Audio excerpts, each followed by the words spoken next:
In the beginning, God created a beautiful garden called Eden, a paradise overflowing with life. In its heart stood two special trees, the tree of life and the tree of the knowledge of good and evil. God placed Adam and Eve in this garden free to enjoy its wonders. But he gave them one command: you may eat from any tree except the tree of the knowledge of good and evil. If you eat from it, you will surely die. For a time, they lived in perfect harmony with God and creation. God's instructions were clear and filled with love. He wanted Adam and Eve to trust him.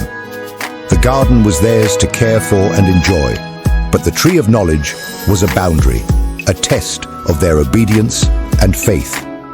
One day, a serpent appeared, clever and deceitful. It asked Eve, "Did God really say you must not eat from any tree?"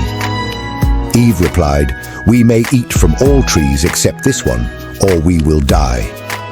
The serpent smirked and said, "You will not die. God knows that eating it will make you like him, knowing good and evil." Temptation began to take root in Eve's heart.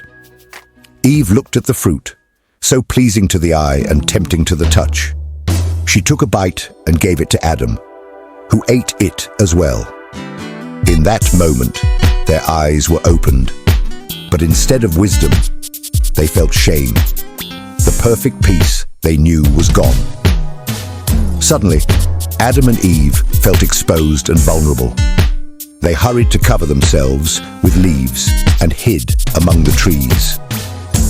When God came to walk with them in the garden, he called out, "Where are you?" Adam replied, "We were afraid because we were naked, so we hid." God asked, "Who told you that you were naked? Did you eat from the tree I commanded you not to?"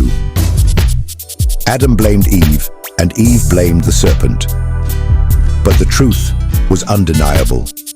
Their disobedience had broken the trust and harmony they once shared with God. God declared the consequences: pain, struggle, and separation.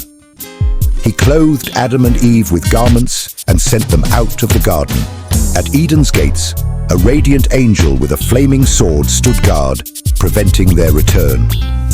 The perfect paradise was now beyond their reach. Though banished, God's love for Adam and Eve remained. He promised that one day a Savior would come to restore what was lost.